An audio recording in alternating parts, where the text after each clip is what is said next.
The Peregrine Fund was created in 1970 to try to save the peregrine falcon, which at that time was going extinct as a result of the persistent pesticide DDT. Rachel Carson, in her book in 1966, alerted the public to this growing concern. And the peregrine falcon went a long way to explaining the process of contamination from persistent pesticides like DDT. We had to first learn how to breed this species in captivity. We then had to learn how to release those captive-raised young back into nature effectively enough so that they could then, in 3 or 4 years hence, return to breed. And in fact, it was very, very successful. We were able to release over 4,000 young peregrine falcons right across the United States, and that resulted in one of the largest and most successful endangered species recovery efforts in history. And it was one of the first species to ever be effectively removed from the endangered species list without having the species go extinct to do so. Our success of the peregrine falcon has enabled us to apply these unique talents to many other species, and we have now worked with over 100 species in 46 countries around the world.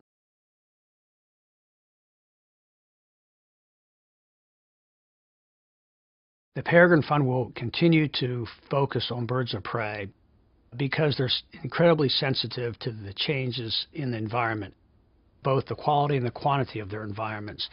We believe that will be increasingly important in the future as we are challenged with all sorts of pressures to become good stewards of the environment that we all share.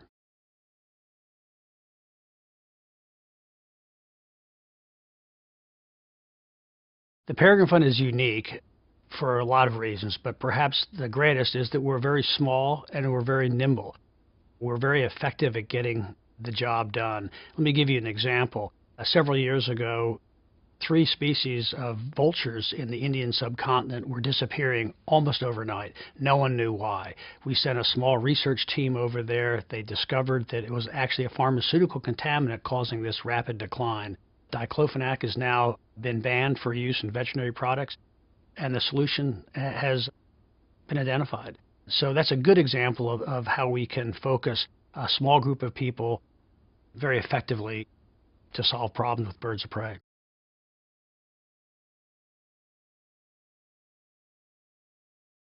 We're effective because we get results, and one of the ways we ensure that we do that is we look at the outcome. We consider the outcome before we even begin our program.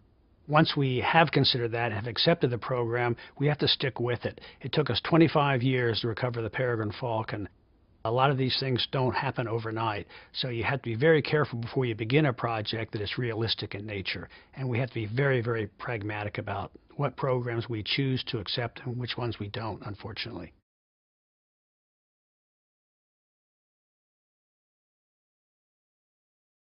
We measure the metrics of our success by the number of species that we recover and the number of people that we involve in our programs.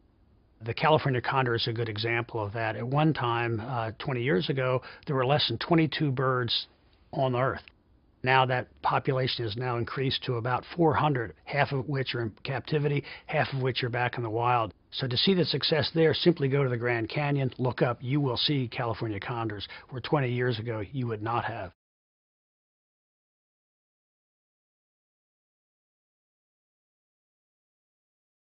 The Peregrine Fund is certainly not anti-hunting. In fact, all the birds we work with are hunters. One species in particular relies on hunting. The California condor cannot be effectively recovered in the Grand Canyon if not for hunting. Hunters provide much needed carrion to support those California condors throughout the winter months. We're interested in hunters using non-lead alternatives, but nevertheless, they're absolutely essential to the recovery of that program.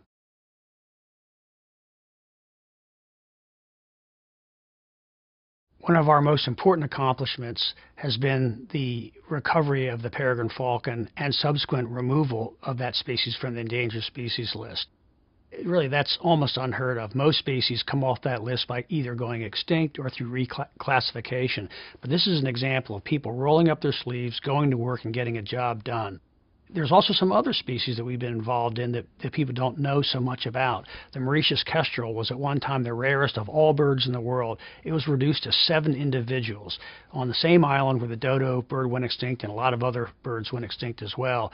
We were able to take that bird, bring them into captivity using many of the same techniques developed for the peregrine falcon, release them back into highly modified habitats, and there's now well over 200 pairs on that island in the Indian Ocean. The point is, the things that we learned with the peregrine falcon are readily applicable to many other species around the world.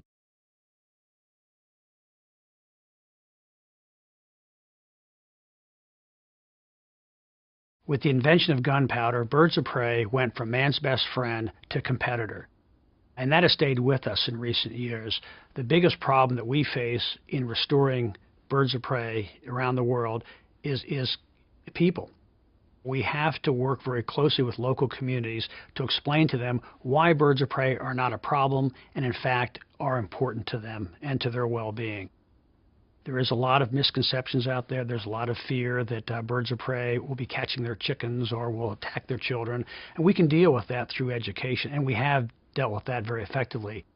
But it's more important for them to know why that bird is important to them for their well-being and the health of their community and the environment that we all share with birds of prey. And I think we've been very effective at doing that through education, but it never stops. That's an ongoing need for the conservation of birds of prey.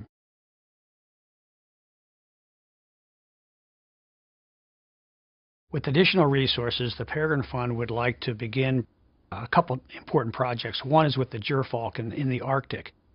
It's a very Spartan environment, very subject to climate change, and it would help us understand many of the new problems associated with climate change and perhaps how we would mitigate those changes. We would also work with a species called the American kestrel, which at one time was a very common species, which for reasons unknown at this point in time has been declining rapidly in the eastern United States and other parts of the country as well. And we would also continue to research and study species in other parts of the world, species that have never been studied before, that could very well go extinct without us knowing anything about them.